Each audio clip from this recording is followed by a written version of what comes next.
Hello everybody, this is Jodie Whittaker. Obviously, it is definitely Jodie Whittaker, without a doubt. You're probably wondering how I got in this situation. Well, to explain the story properly, let me take you back to the very beginning, in June 2017.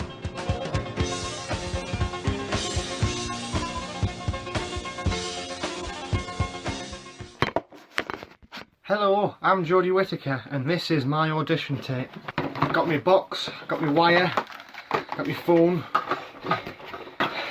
A bomb! Let's defuse it. Ah.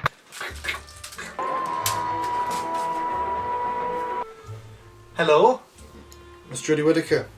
I'm here to tell you, you're hired. Really? Are you joking? Yeah, I'm being serious. Yeah, I'm being serious at all. Entirely serious. Yeah. You are Oh my God, you're not the joking. 13th Doctor. Oh my God. I can't tell anyone though.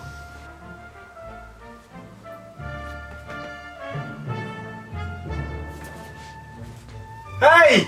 Guess what? Okay. David Tennant. David, is that you?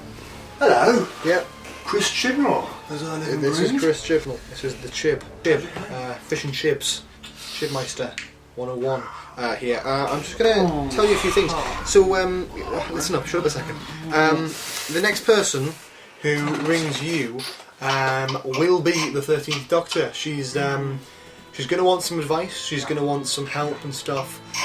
So please do feel free to give that if you can speak properly. Thank you, Yes. that'd be great. Yes. Right. Go on. Sorted.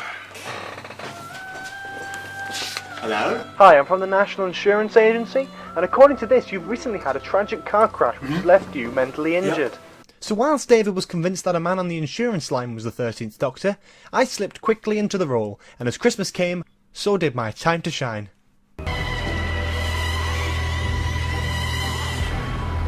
3545. I smell a woman. You cannot keep saying stuff like that. Nobody like you. We can skip this. Right. You listen here. You stupid, small, insignificant, fucking pathetic universe. I've got a few things to tell you. Children, pairs, kindness. Moffat, why won't you just let me die? Doctor, I let you go. Don't forget to click below to subscribe to the official Ace Creeper YouTube channel.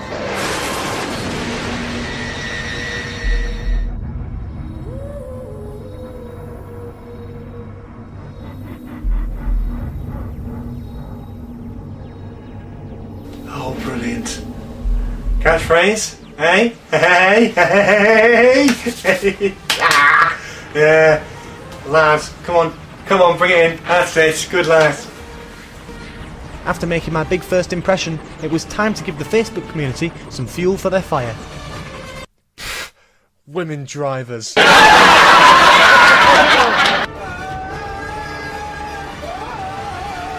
And there I was, falling right above Sheffield. Little did I know I was falling right into a brand new adventure. Oh, thank God for that. Did it look convincing? Well,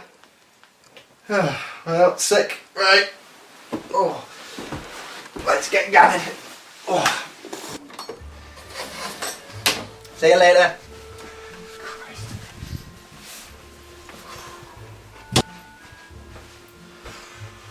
Oh.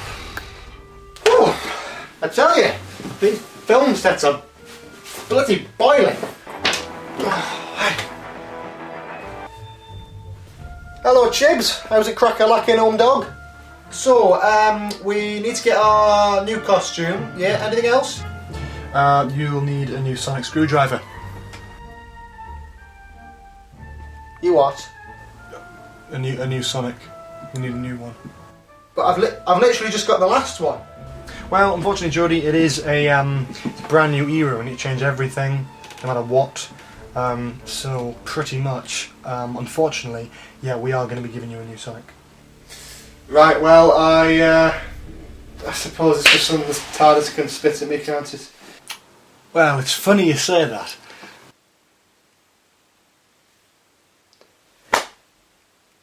Right. This is going to be bloody terrible.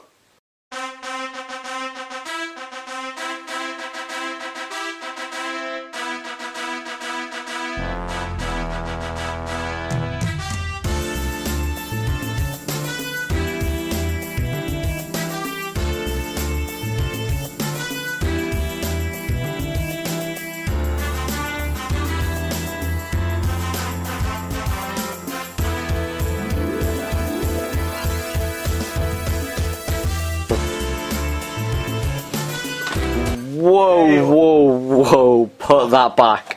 What? That is highly explosive, put that back now. It's bloody not. It's just... Put that back. Look, it's car shampoo. Are you worried that I'm giving a negative message to my viewers? Is that what it is? Yeah. Tell you what, I'll whack this bubble machine, we'll do that instead. That's meant, we'll do the bubble machine. Works. What are you doing? Well, you want the bubble machine, so I'm making the bubble machine, look.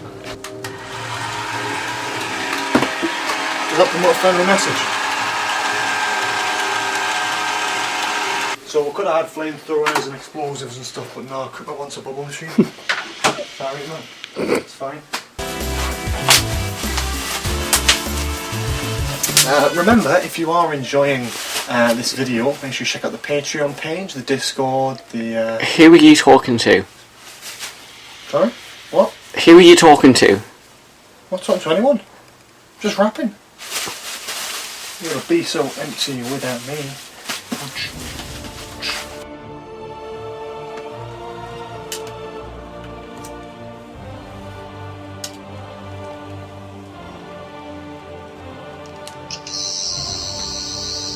Seen this? Look at it. What are you sniggering at? What are you sniggering at? Nothing. Oh, come on, man. It took us an hour to make this, man. At least. Do you not think it looks a bit... Bit what? like, you know... Oh, you dirty... Oh! Howie, man, that's minging. Get out. Mind out of the gutter, and then get out. Get out this film studio now. Or the garage. Get out the garage. Anything else? We're going to be giving you a new Tardis. Well, I'm not frigging building that. No, we've got people working on that right now. Yeah.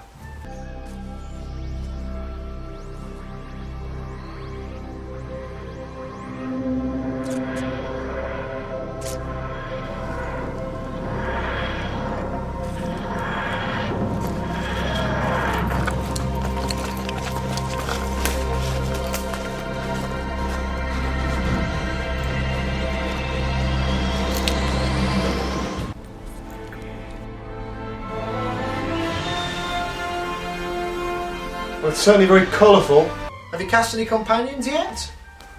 Yeah, we've cast all 3 of them. I will send you a couple of videos over now if you're interested. Okay. On the old radio, Joey. Timberlake bud, Justin Timberlake. What's the song called? Can't stop the feeling. You can't stop the feeling. It's Friday. Rack it up, Joey. Pants on. Oh, brilliant. How would you describe the new Doctor? Good question. She will be unique. Hope you're happy now. She'll be quirky. Kong! Smart boy. Biology. She'll sometimes be hungry. But most of all, she will be legendary.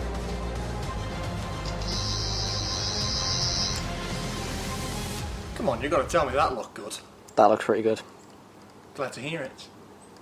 Big memes.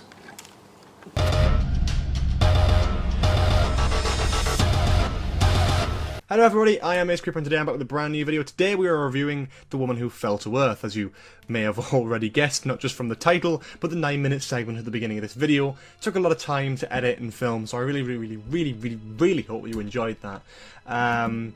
But yeah, let's get on to the actual review in full spoiler context. First of all, we're going to talk about the story as a whole, then all the characters, monsters, and then my overall thoughts before giving it a score out of 10. Yeah, the story, let's go for it. Absolutely, right off the bat. No opening titles. Wow, big change, but I think it worked. I couldn't have really imagined a place for them to slip a title sequence in here, so I did actually quite like the idea that there wasn't one. I liked the way it went from a black screen straight into Ryan talking to a camera on YouTube. It made me feel, ooh, that's kind of relating. I quite like that. It's kind of relatable in a sense, especially with all the recommended videos being about like gaining money or something. I really like that little subtle touch. It kind of shows how in touch the BBC and the showrunners, of course, are being with a sort of online community. I think they kind of know their stuff a little bit more than previous years, so that's pretty damn good. It starts off with Ryan on a bike. We learn he has dyspraxia and he's struggling at the age of 19 to learn to ride a bike.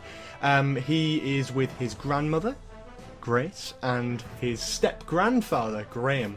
I didn't know this going into it. I know everyone probably does by now already, thanks to a few spoiler-free reviews that came out a couple of weeks ago of the episode.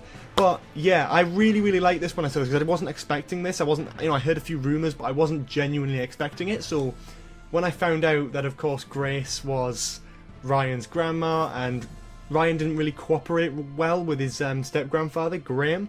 He didn't call him Grandad, he calls him Graham, and I thought that worked so well. It's such an easy way of being able to show how someone feels about someone else, especially when it's someone who's kind of joined onto the family, a family that already exists. It's great to see Graham and Ryan's relationship sort of blossom through this episode as it goes on, and I can't wait to see their character arc through this whole series. It looks to be a really emotional and heavily focused on one, and I really am looking forward to that. Anyway, Ryan goes off on a bit of a huff, throws his bike down a hill. Graham and Grace go off on the train home, and Ryan goes to look for his bike. He finds his big alien egg thing after pressing a button made out of lights. It's a bit cold, so he calls the police, which of course then we get linked to Yaz. Yasmin Khan, who is a police officer working on very subtle domestic things on street corners, as well as a few little bits of being a traffic warden. Quite a low-key version of the police that she seemed to be interested in. It's the very typical Doctor Who companion aspect that I really love about this show, is the way it shows a normal, everyday person who is entirely relatable, who is looking for something more, looking into the stars and longing for a life that's just better, more interesting and more adventurous. She's aspiring to do some more serious police work, opposed to just telling a few people off and giving out parking tickets, and I think that's really well demonstrated in this very short scene. Yasmin's boss gives her this new task of course, going to meet Ryan for the egg. We work out that Ryan and Yaz went to primary school together, I think it was, which again, another brilliant comparison. It's a great link to bring these characters together. The three main companions of the series, Graham, Ryan and Yaz, are now all connected in really unlikely and not so keen ways. You know, it's not just random people grouped together, they are people who vaguely know each other in one way or the other. And I really do like that. So Yaz obviously recognises Ryan from school, but doesn't really know him too well now. Doesn't really know what he's been getting up to. They weren't really close friends, but they knew of each other. And I think that's a really cleverly presented concept, and I really do like that. And I'm looking forward to seeing how that develops as the series goes on. We get the train incident, this big sort of electric ball thing, which I'm just going to call the ball from now on. It smashes through the front of the train, killing the driver of the train stone dead. Just right there, and then just splattered, as I'd say. We're going to talk about death later on in my summary for the episode, because I think it's a really well explored idea in this episode. But yeah, it kills the driving, the train driver, and then flies into the main coach. There's three people there. There's Graham, Grace, and there's the other bloke, and I really can't remember his name. I'm really sorry, because you were a pretty decent actor as well. So the ball kind of flies round. Grace gets a bit scared, calls up Ryan. Ryan and Yaz get to the train, because it's just outside the woods, I believe. And yeah, they're kind of on two sides. So you've got the three people who were on the train, you've got Yaz and Ryan at the other side, and you've got the ball in the middle. And just as the ball's about to sort of probably physically harm, either I think it was Grace, Graham, or the other guy, Someone smashes through the roof, and it's only the Doctor. The Doctor in this episode is brilliant. We're going to talk about, again, characters later on, but the way she smashes into this is so brilliant. I know a lot of people tease this from the minute Jodie drops into the scene, she's the Doctor, and I do agree with that, and it makes so much sense. She drops in, that's the first time. There's no elaborate plan, there's no over-the-top segment where she's in sort of mind palace thing like from Heaven Sent. Her first appearance in this episode is smashing through the roof of a train right into the action. And to be honest with you, I really, really love that. There's a little bit of the Doctor Who theme motif, a little bit like classic Who, and to be honest, that made me smile a little bit. It's like, oh, I noticed that. Not everyone would, but I noticed that. That was fun. Yeah, she deals with it straight away, threatens the ball, and the ball flies off somewhere else. Not before implanting everyone with these mines, but we'll talk about that in a minute. Meanwhile, some guys in a van have kidnapped the egg thing, and it hatches. We learn this guy with a crowbar lost his sister a few years ago, and the sister was taken by a guy who came out of this egg. It turns out this race, and I'm really, really sorry, I can't remember the name of the alien race because I'm filming this before it gets aired on TV in advance. So while I'm just trying to remember back a week and a half, can't remember the alien race's name. But it seems what they tend to do is they tend to grab humans, or they have an assigned human that they go and try and find. They'll grab them, take them back to their own planet, and leave them in sort of like a trophy cabinet to just rot. It's kind of a dark concept, but kind of a basic Doctor Who one. We'll talk about that again later, but this is a really interesting concept, bringing a character into it, like, okay, where's my sister? So his sister must have been the last target, and obviously the alien, who we're now going to refer to as Tim Shaw, just kills this guy stone dead on sight. Burns his kind of face with this ice hand thing, and then snaps his jaw, takes one of his teeth. We'll work out why later. We got a shot of 13 lying down with the regeneration stuff, a bit like the Christmas Invasion, where she's kind of breathing out the regeneration energy. Again, CGI is amazing in this, and I really, really do appreciate that, because it felt so brand new and brilliant, and I love this scene because it shows off all that post-regeneration like mentalness, but it confines it to a very short space, and I really, really like that. The face-off with Tim Shaw is when the crew discover where this ball thing is. They're looking through it, they work out it's basically just a big USB drive that is storing information to help this Tim Shaw guy hunt down a human, help them find this human. This human is the guy on the train. We learn that in just a moment, but we learn the motives of Tim Shaw. We learn the story behind why he does what he does. He does it because it's fun. He collects humans and watches them rot in a trophy cabinet because that's what his race do. It's sort of like a hunt. It's like a sport in a way. You could pass that off as a slight message about animal hunting, like deer hunting and that sort of thing, like poaching. You could kind of consider it something like that, being like a trophy cabinet type thing, but it was so subtle that I've actually just picked it up on the spot, not even when I was watching the episode. So yeah, that could be a subtle message to that, but I don't really think it is. We learn that Tim Shaw breaks the jaw of every person he kills and nicks one of their teeth, because then he can put it on his face as like a sort of a tally mark of how many people he's killed. It's quite an interesting one, but quite dark and weird at the same time. It's a really dark concept that's delivered slightly weirdly. I don't know, I like it, but I think it's maybe a little bit too adventurous. I think it could come off as goofy if pushed any further, but I did like it overall. After a few more different things, Jodie makes a screwdriver and that sort of thing, we head off to the construction site to save the guy who's obviously a crane operator. We get a wonderful, wonderful scene where Jodie jumps from one crane to another after coming up with a plan on the spot. You've got Graham and Grace trying to clear out all the staff. You've got Yaz and Ryan moving the crane to help 13 jump from one to another. You get the wonderful moment of I am the Doctor type thing before she kind of spins it on this Tim Shaw guy who intends to kill Jodie and everyone, not Jodie Whittaker, but the 13th Doctor, gotta get used to saying it, intends to kill all the main characters using the mines that's implanted in them. Fails because obviously we didn't notice this, but the Doctor has placed all the mine implant things inside him, so he starts to blow up and melting, but not before he can just disappear mysteriously. I really hope this doesn't lead to this villain or alien coming back, because that's the kind of lead-on sort of thing. Oh, he disappeared, he could be back. I really hope not, because that's bordering on class territory, but at the moment, can't assume anything. Just presume he's dead because those mines were set off. Grace dies. we're going to talk about that in a bit, but it does lead on to the funeral section where we get an absolutely wonderfully heartbreaking moment which really showcases Bradley Walsh's wonderful, wonderful acting skills. If anyone had any doubts about, you know, the comedic side of his character, yeah, there's comedy in there, but this really showcases how he can be a really serious actor, as well as how well Chris Chibnall can write for the show. And this is what I was kind of meaning in my spoiler-free talk and review. Chris Chibnall has given us 65 minutes here to really learn about these new characters, to understand them from scratch. Everyone's brand new here. And I was like, geez, this is really sad. If I can feel that element of emotion from one episode, God knows what the man can do with a full few series under his belt. I am buzzing, and that's why I'm buzzing, because it's the energy that you can kill off a character that Moffat could never do. Again, we'll talk about that in just a moment at the end, but realistically, it was a fantastic scene, the funeral. There was a wonderful shot in there as well, where it focused on Ryan, then moved out of focus onto Yaz, then moved out of focus onto Jodie standing in the background as well. An excellent, excellent scene. We skipped to a few days after that, and Jodie's still in Capaldi's costume. Yaz says you should get changed or something. We get the wonderful segment in the charity shop where she's kind of behind a curtain throwing clothes out, and then wanders out, you know, full Doctor costume, absolutely brilliant. She then tries to get back to her TARDIS, intending to leave Graham, Ryan and Yaz back on Earth, but obviously failing in doing that, she teleports herself and everyone else, but not to the TARDIS, but into the middle of space.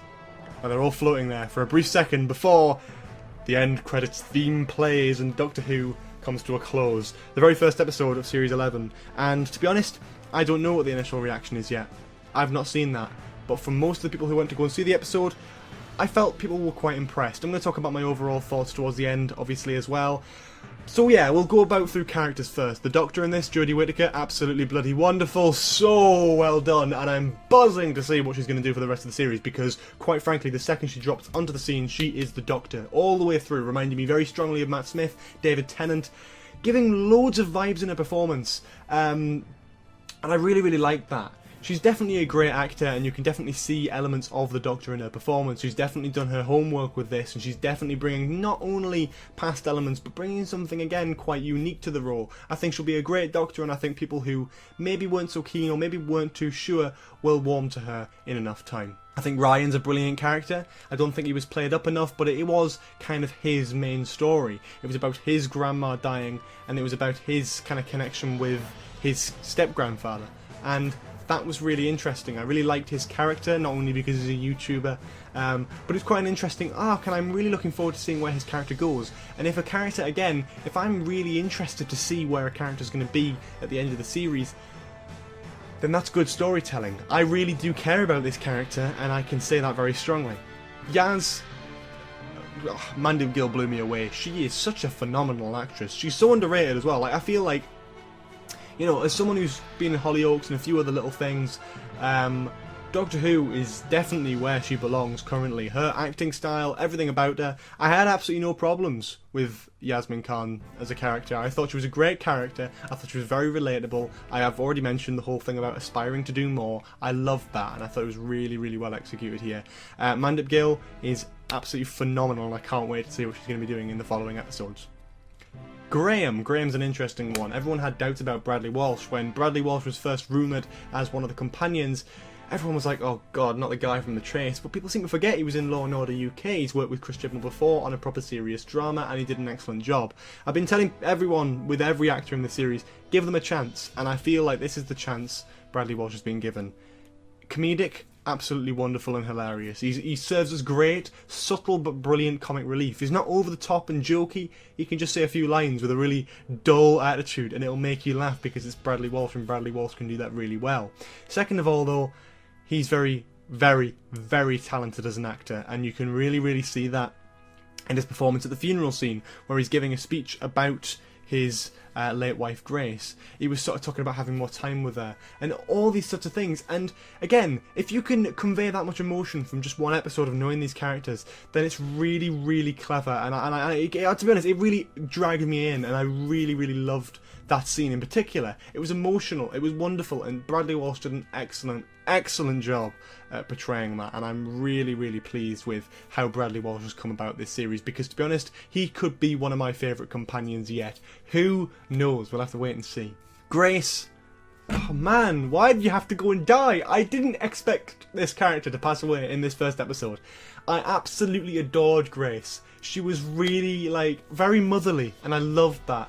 And I have a feeling that the Doctor's going to kind of replace that element for Ryan. I feel like she's going to be like a sort of motherly figure for Ryan, especially after this kind of loss. We don't know much about Ryan's parents. I know Ryan had a brief line about the fact that his dad was invited but didn't come or whatever, so there's obviously not a great connection there. But what's interesting is the way it sets things up. Grace dying leaves a space for the whole series arc to kind of conjoin, especially for the characters of Graham and Ryan to connect, because obviously there was a bit of displeasement there. Graham really wants to be there for Ryan and really wants to be the grandfather figure for Ryan, but Ryan isn't willing to take that because obviously he's a step-grandfather. He's not grandfather yet, that's why he calls him Graham and not Grandad. I feel like by the end of the series there's going to be a moment where Ryan calls Graham Grandad, and it's going to be such a lovely, wonderful, wonderful scene, and I'm really, really looking forward to it, because I feel like that amount of emotion, again, just wonderful. So Grace acted as a perfect purpose in that. It explains why she hasn't been in much promotional material. It explains why she's not part of the proper TARDIS crew. In a really, really tragic and horrible way. There were all those rumours about her and Graham having a child, and that child dying, and that's the funeral scene, but actually the funeral scene was about her. And when I saw that take place, I was like, oh my god, that's amazing. Nobody knew anything about this character, and rightfully so. She's only in the one episode. Even the promotional images teased this, that she was going to be out throughout the series, but no, she died, and it was really, really well performed, and I think she was a great actress, and I would actually like to see Sharon D. Clarke in some more stuff. She felt great in this role. Talking about the main villain, Tim Shaw, because I can't remember his actual alien name. The running joke was that she called him Tim Shaw. Kind of weird, because that was a similar kind of joke that I made when I was writing something like earlier last year about a Sontaran. I was like, you can probably make jokes about the names and that sort of thing. Weird connection that I made in my head as a personal point. But the character of Tim Shaw is an interesting one. I really like the idea about the idea of them being on the hunt, hunting down humans for the fun of it. My only issue is that it reminds me of previous monsters on Doctor Who, and I couldn't help but think, why couldn't one of them come back? Yeah, he was new, yes, he was interesting, but the only really unique element of it, he stole people's teeth and he burnt people's faces off with ice. It was a really weak villain, and I don't expect to ever see him again. I enjoyed his performance in this, and I think the actor who played the character was brilliant. The practical effects and the makeup was excellent. But overall, I don't think it's a villain that'll probably be able to return. I think it's one that'll be like a one-hit wonder, and I think when people look back, they'll go, oh yeah, remember that villain? Yeah. A little bit like the Atraxi in Prisoner Zero in that element, I suppose.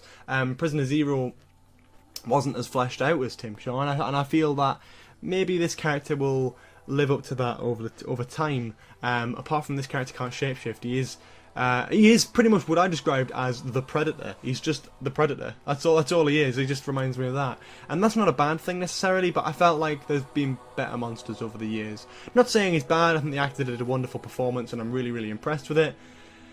But overall, I wish I'd seen more of the character, really. Anyway, overall thoughts. I think you can definitely feel the elements of a new era. The visuals, spectacular. The VFX, absolutely wonderful. Proper film MCU level I'm talking here.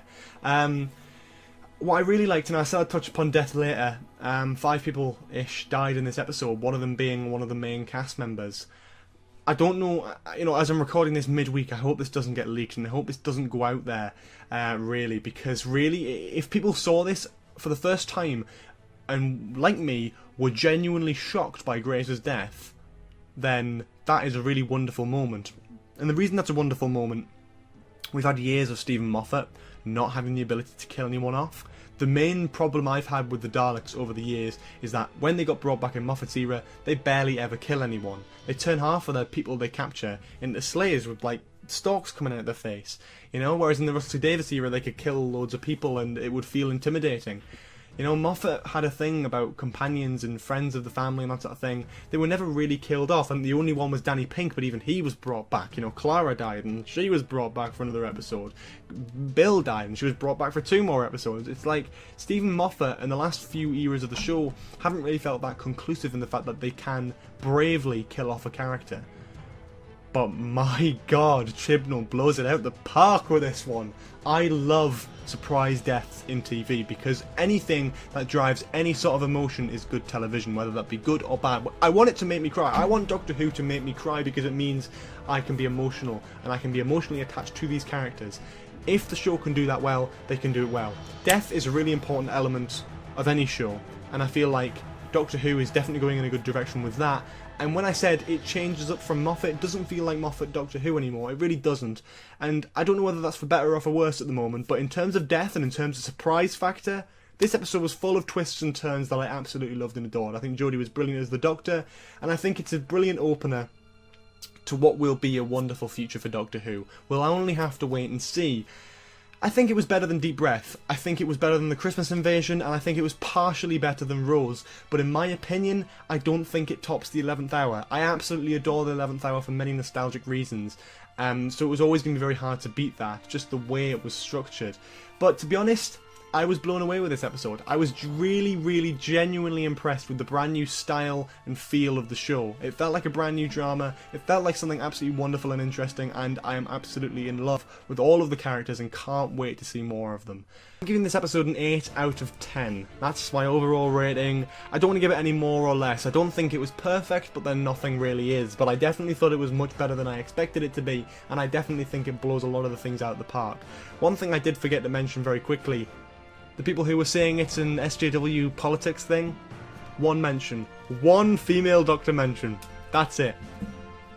Take that how you will. I'm very, very happy. So yeah, tell me what you thought about this episode in the comments below. Did you enjoy it? Did you hate it? Did you kind of feel it was okay, but it could have been better, could have been worse, etc. Tell me what you think in the comments below. Are you excited for the Ghost Monument? Tell me that as well. I don't have many predictions at the moment because obviously I'm recording this in advance. We didn't get a next time trailer. I know you guys did on the actual episode, so I'm looking forward to seeing that. Whether it's a next time trailer or a coming soon trailer, not quite sure, but I'm looking forward to seeing it. So yeah, absolutely. I'll see you next week with another review for the Ghost Monument. I won't be having a big whole segment at the beginning for that one. It will just be a very quick and basic review. So yeah, I look forward to seeing you all then. Like the video if you enjoyed, comment below for any more suggestions in the future, subscribe if you haven't already. Please do check out the Patreon page if you want to support the channel, check out the Discord server if you want to gush about the brand new episode of Doctor Who. Check out my social media links down in the description below, and I will see you all next time. Have a lovely day. Bye bye.